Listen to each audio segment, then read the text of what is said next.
Hello friends, good morning. 12 दिसंबर के महत्वपूर्ण current affairs में सभी का स्वागत है।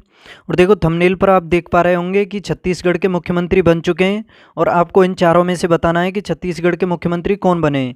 जैसे आप सभी को पता होगा, 5 राज्यों के नतीजे आए थे थोड़े दिन पहले। उसमें से 3 राज्यों में बीजेपी की सरकार बनी है, और तेलंगाना में कांग्रेस की, और मिजोरम में जेडएमपी पार्टी की। और मध्य प्रदेश के मुख्यमंत्री की भी घोषणा हो चुकी है, जो बने मोहन यादव। शिवराज चौहान की जगह पर ये मोहन यादव बने मध्य प्रदेश के मुख्यमंत्री। और राजस्थान के मुख्यमंत्री की भी घोषणा हो जाएगी अभी जल्दी में, वो भी आपके सामने आ जाएगी न्यूज। तो याद रखना, आपको बताना है कि छत्तीसगढ़ के मुख्यमंत्री कौन बने हैं। फिर क्लास के एंड में मैं बता दूंगा कौन बने। अब देखो, देर ना करते हुए अब क्लास को स्टार्ट करता हूँ पहली न्यूज से। और इसमें पहली न्यूज है आपके सामने, किसे भारत के नए vice chief of navy staff के रूप में नियुक्त किया गया है। किस व्यक्ति को भारत के नए vice chief of navy staff के रूप में नियुक्त किया गया है। तो याद रखना, ये नियुक्त किए गए हैं नेवी के वाइस चीफ दिनेश त्रिपाठी। दिनेश त्रिपाठी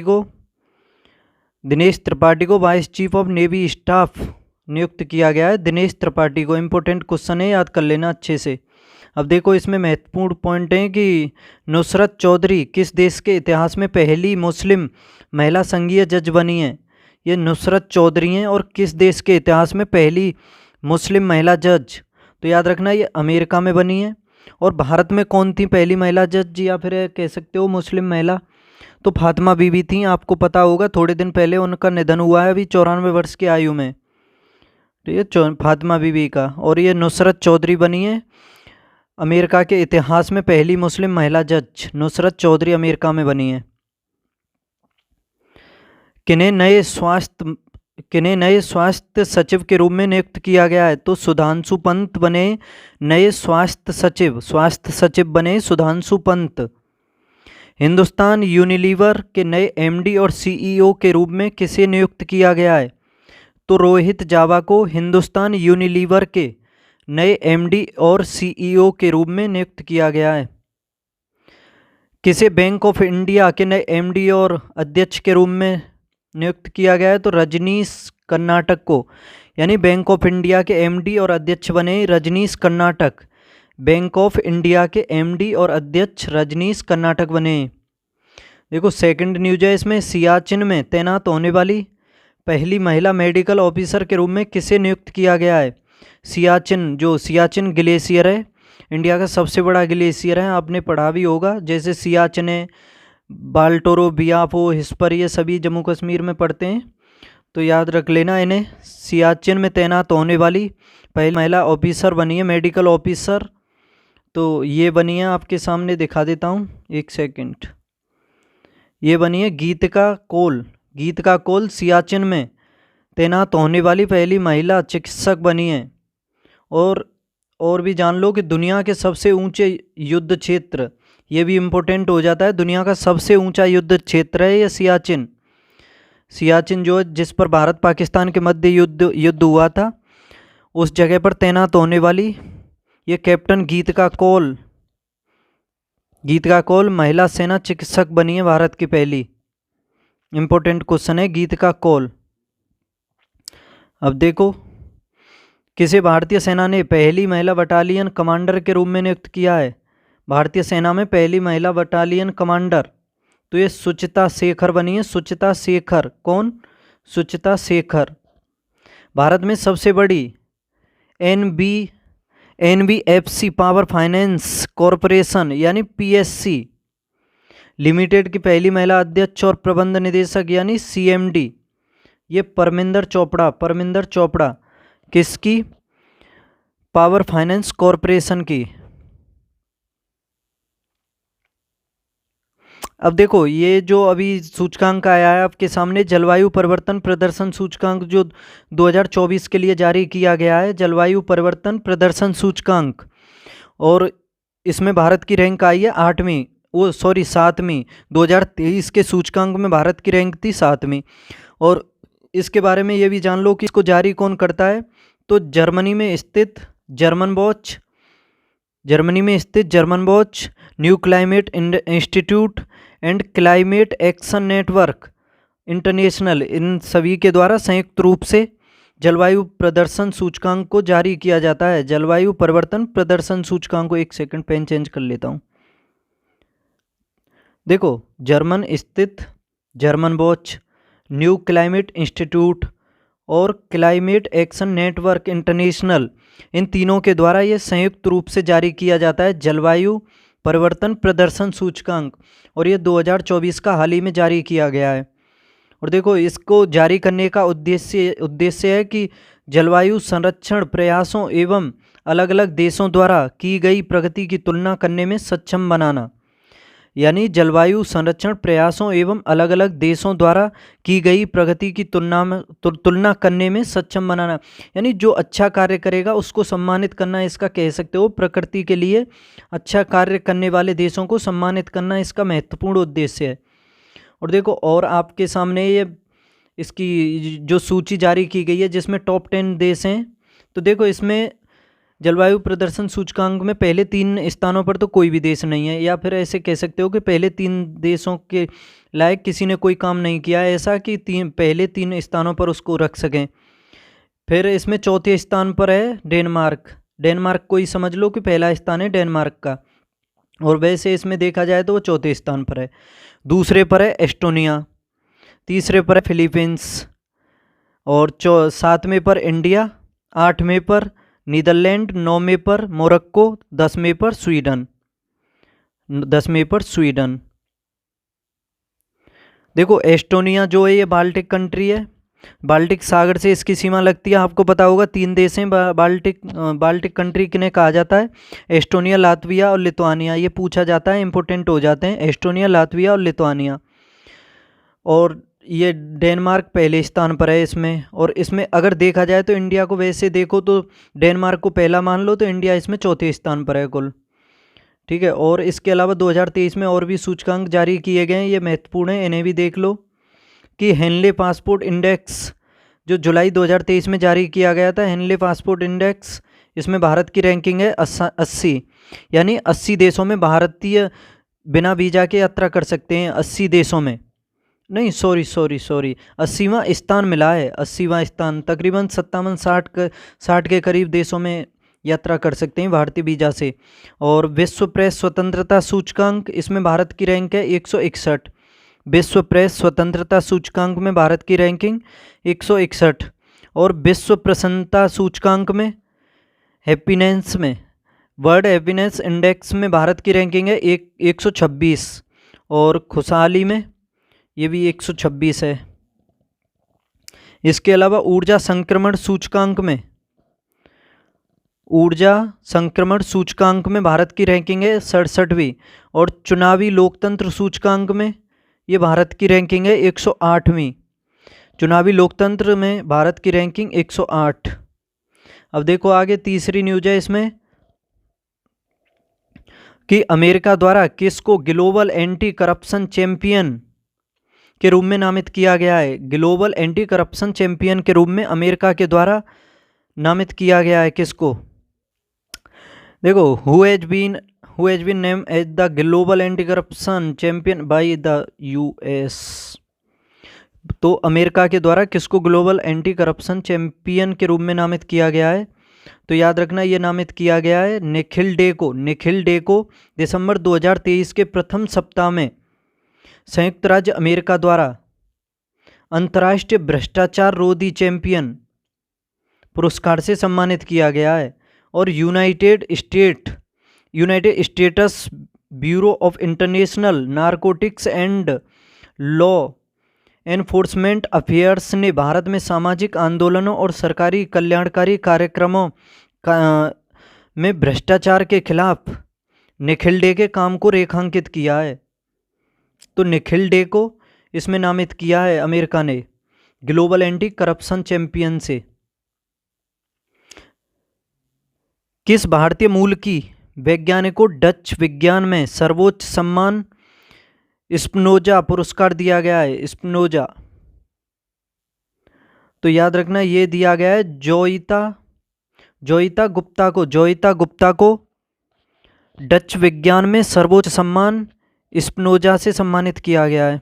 किसके द्वारा लिखित पुस्तक reveals against the Raj western fighters for India's freedom ने एलिजाबेथ लॉन्गफोर्ड पुरस्कार जीता है? रामचंद्र गुहा ने। किस राज्य ने चौथे राष्ट्रीय जल पुरस्कार में सर्वश्रेष्ठ राज्य की श्रेणी में शीर्ष स्थान प्राप्त किया है?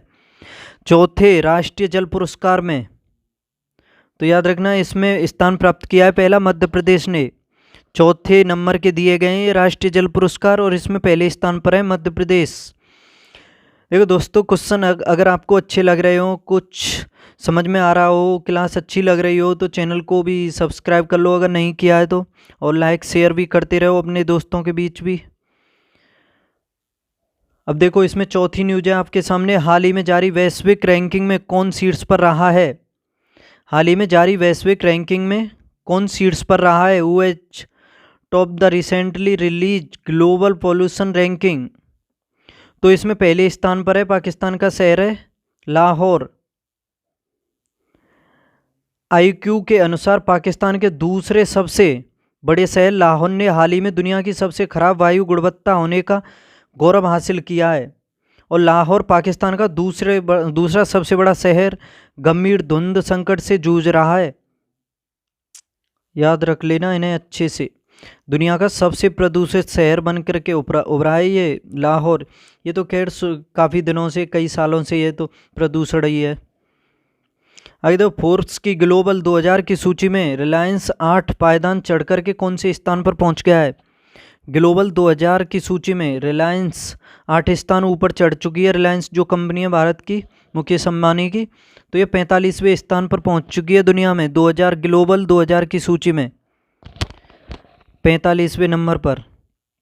ग्लोबल जेंडर गैप इंडेक्स 2023 में भारत कौन से स्थान पर है? तो इसमें है भारत 127वें पर। ग्लोबल जेंडर इंडेक्स में, गैप इंडेक्स में 127वें पर। विदाउट बॉर्डर्स की ताज़ा रिपोर्ट के अनुसार 2023 विश्व प्रेस स्वतंत्रता सूचकांक थोड़ी देर पहले बताया 161वां स्थान है भारत का। पांचवी न्यूज है अब आपके सामने। रामनाथ कोविंद ने किसके द्वारा लिखित पुस्तक भारत का सामवेद का विमोचन किया है? भारत का सामवेद, इस पुस्तक का विमोचन किया है।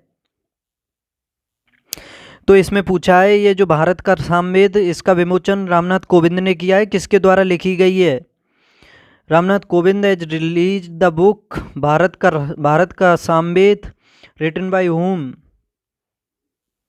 तो याद रखना इसको लिखा गया है राम बहादुर राय के द्वारा। राम बहादुर राय के द्वारा भारत का सामवेद, इस पुस्तक को लिखा गया है।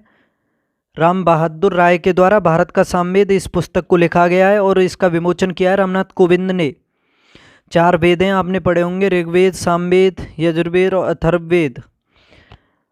और ऋग्वेद के जो ब्राह्मण ग्रंथ हैं वो भी पूछे जाते हैं, उन्हें भी याद कर लेना। जो है आपके सामने ऐत्रेय और कैसितकी। इसके अलावा ये भी पूछा जाता है कि ऋग्वेद के मंत्रों का जो उच्चारण करता है उसे क्या कहते हैं? ये तो उसे कहते हैं होत्र, होत्रा, होत या होत्री, कुछ भी कह सकते हो। और सामवेद में क्या कहा जाता है?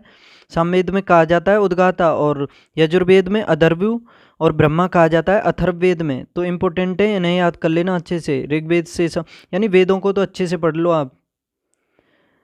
अब ये देखो किसके द्वारा लिखित NTR अ पॉलिटिकल बायोग्राफी पुस्तक का विमोचन किया गया है? NTR अ पॉलिटिकल बायोग्राफी, तो ये रामचंद्र मूर्ति के द्वारा।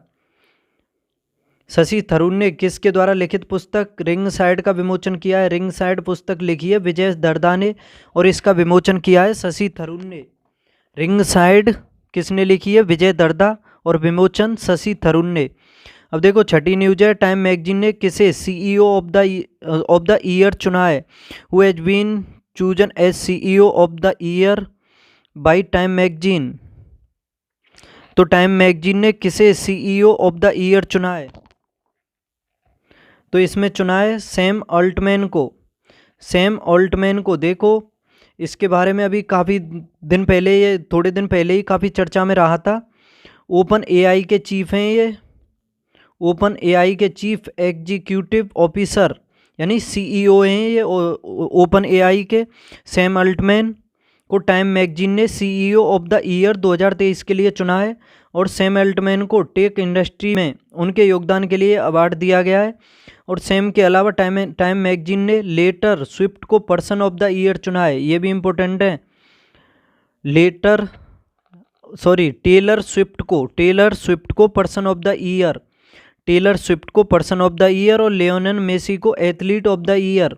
देखो 3 क्वेश्चन मिल गए इससे आपको कि अल्टमैन को तो चुना है CEO of the year, CEO of the year Altman को, और टेलर स्विफ्ट को चुना है person of the year. Person of the year किसको?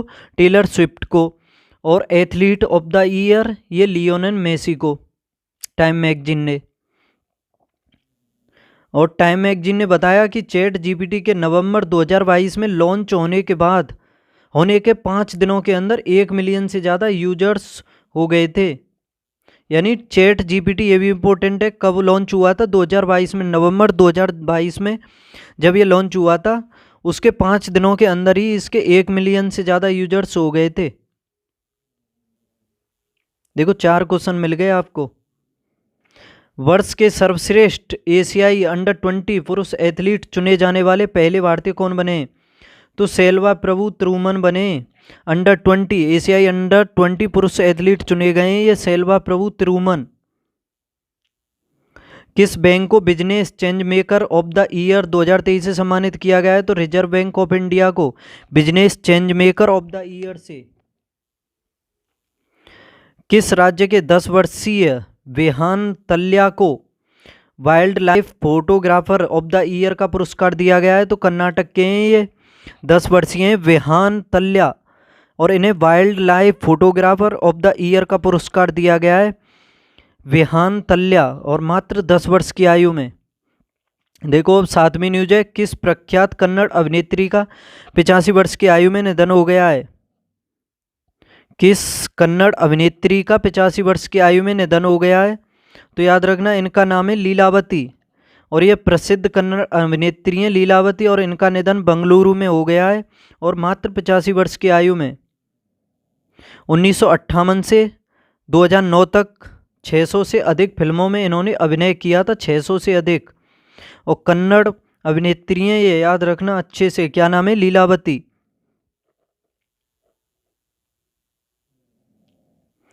किस दिग्गज हिंदी और मराठी भाषा की अभिनेत्री का 94 वर्ष की आयु में निधन हुआ? तो इनका नाम है सुलोचना लाटकर। महाभारत में शकुनी मामा का किरदार निभाने वाले किस व्यक्ति का निधन हो गया? तो इनका नाम है गुफी पेंटल। जो गुफी पेंटल हैं, इन्होंने ही महाभारत में शकुनी मामा का किरदार निभाया था और इनका निधन हो गया है गुफी पेंटल का। दूरदर्शन की किस मशहूर न्यूज एंकर का निधन हो गया है? गीतांजलि अय्यर, ये दूरदर्शन की मशहूर न्यूज एंकर थी और इनका भी निधन हो चुका है, गीतांजलि अय्यर का। किस राज्य के पहले अशोक चक्र विजेता हवलदार एलवी डिक्रूज का निधन हुआ है? तो ये केरल के हैं और इन्हें अशोक चक्र मिल चुका है, और ये हवलदार थे एलवी डिक्रूज केरल के रहने वाले थे और अशोक चक्र विजेता थे, इनका भी निधन हो चुका है। अब देखो 8वीं न्यूज है। किसे उत्कृष्ट वैज्ञानिक योगदान के लिए करमबीर चक्र पदक और रेक्स करमबीर ग्लोबल फेलोशिप से सम्मानित किया गया है? कौन से वैज्ञानिक किसे उत्कृष्ट वैज्ञानिक योगदान के लिए करमबीर चक्र और रेक्स करमबीर ग्लोबल फेलोशिप? तो ये दिया गया है हेमचंद्रन रवि कुमार को। किसे मन्नार बायोस्फीयर रिजर्व प्रबंधन के लिए यूनेस्को के मिशेल बेटिस पुरस्कार से सम्मानित किया गया है? मिशेल बेटिस पुरस्कार से तो ये सम्मानित किया गया है जगदीश बाकन को मिशेल बेटिस पुरस्कार से मन्नार बायोस्फीयर रिजर्व के लिए, उसके प्रबंधन के लिए। किस बाल अधिकार अधिवक्ता ने इकबाल मसीह पुरस्कार 2023 जीता है? इकबाल मसीह पुरस्कार 2023 ये ललिता नटराजन ने जीता है। आरबीआई के किस गवर्नर को गवर्नर ऑफ द ईयर? तो ये शक्तिकांत को दिया गया है award governor of the year का। किस राज्य ने, चलो छोड़ो ये तो हो गया। अब अंतर्राष्ट्रीय पर्वतीय दिवस, इंपोर्टेंट है ये दिवस, अंतर्राष्ट्रीय पर्वतीय दिवस तो याद रखना यह मनाया जाता है 11 दिसंबर को। हर साल 11 दिसंबर को अंतर्राष्ट्रीय पर्वतीय दिवस मनाया जाता है।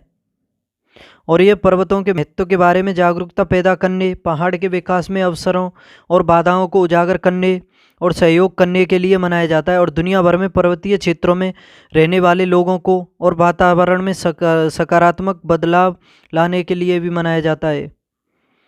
देखो महत्वपूर्ण दिवस हैं आपके सामने। 3 मार्च को विश्व वन्यजीव दिवस मनाया जाता है। 3 मार्च को 3 मार्च को विश्व वन्यजीव दिवस, 3 मार्च को विश्व श्रवण दिवस, और 8 मार्च को मनाया जाता है अंतर्राष्ट्रीय महिला दिवस।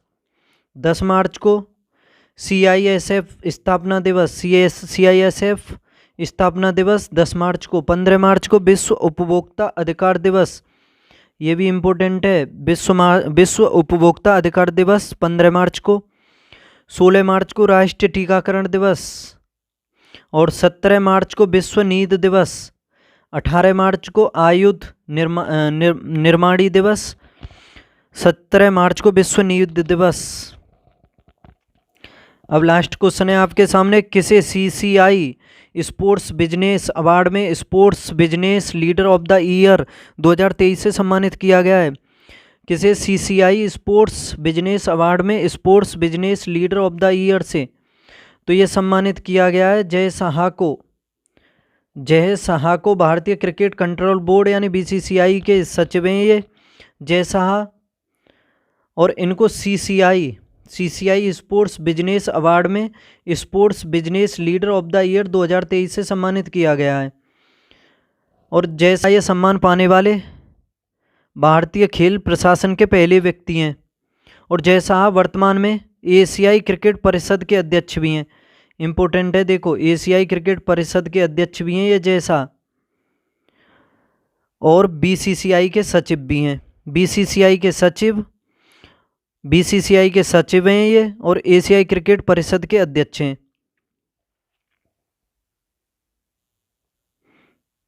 अब देखो किस भारतीय लेखक को लाइफ टाइम अचीवमेंट के लिए 45वां यूरोपीय निबंध पुरस्कार दिया गया है? तो अरुंधति राय को। 45वां यूरोपीय निबंध पुरस्कार किसको? अरुंधति राय को। किसे प्रथम प्रोफेसर जयशंकर पुरस्कार से सम्मानित किया गया? आचार्य एन गोपी को। आचार्य एन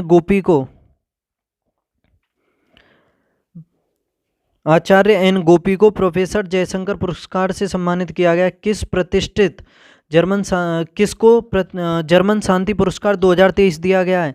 सलमान रुश्दी को जर्मन शांति पुरस्कार। फतेहपुर, अब ये बताओ 5-6 क्वेश्चन है आपके सामने, स्पीड से देखो। फतेहपुर सीकरी का निर्माण किसने करवाया? मुगल बादशाह अकबर ने। किसने? अकबर ने कराया था फतेहपुर सीकरी का निर्माण। और यहीं पर इसने बुलंद दरवाजा भी बनाया था गुजरात विजय के उपलक्ष्य में। फतेहपुर सीकरी का निर्माण अकबर ने। और प्लासी की लड़ाई रॉबर्ट क्लाइव ने किसको हराया था? आपको पता होगा प्लासी की लड़ाई 1757 को लड़ी गई थी, और उसमें उसने सिराजुद्दौला जो बंगाल का नवाब था उसको हराया था। और ये बंगाल का पहला गवर्नर भी था, बंगाल का पहला गवर्नर जनरल भी था ये लॉर्ड क्लाइव जो था, रॉबर्ट क्लाइव। नंद वंश का अंतिम शासक कौन था? तो घनानंद था। नंद वंश का अंतिम शासक घनानंद। इसको हराया किसने था? चंद्रगुप्त मौर्य ने। और इसको हराने के बाद फिर चंद्रगुप्त मौर्य ने मौर्य वंश की स्थापना की थी। पृथ्वी का एकमात्र उपग्रह कौन सा है? तो चंद्रमा है, जो पृथ्वी से 3,84,000 किलोमीटर की दूरी पर है। 3,84,000 किलोमीटर की दूरी पर, और पृथ्वी का एकमात्र उपग्रह चंद्रमा। और सबसे अधिक उपग्रह किसके हैं? शनि के या बृहस्पति के? बता दो कमेंट बॉक्स में किसके हैं। शक सम्मत किसने चलाया था? कनिष्क ने। देखो पुरानी किताबों में कनिष्क ने चलाया था, नई किताबों में ये आपको मैं अगली क्लास में बता दूंगा। मैंने पढ़ा था, मुझे कन्फ्यूजन हो रहा है कि जो लेटेस्ट वर्जन आ रहे हैं वो उसमें शायद चेंज होकर के आएगा कि शक सम्मत किसने चलाया था। तो अभी तक तो कनिष्क ने ही चलाया है, कनिष्क का ही सही रहेगा आपके क्वेश्चन में। लेकिन देखो आगे क्या होता है, आगे किसको मान्यता मिलती है। और देखो इसमें संविधान सभा के झंडा समिति के अध्यक्ष कौन थे? ये JV कृपलानी थे, JV कृपलानी। झंडा समिति के अध्यक्ष JV कृपलानी। तो दोस्तों इस तरह से ये 12 दिसंबर के करंट अफेयर्स की क्लास कंप्लीट हुई है आपके सामने। और ये मैंने पहला क्वेश्चन आपको थंबनेल पर जो था ये पूछा था, छत्तीसगढ़ के नए मुख्यमंत्री बने विष्णुदेव साय। विष्णुदेव साय को छत्तीसगढ़ का नया मुख्यमंत्री बनाया गया है। और मोहन यादव बने मध्य प्रदेश के, रेवंत रेड्डी तेलंगाना के।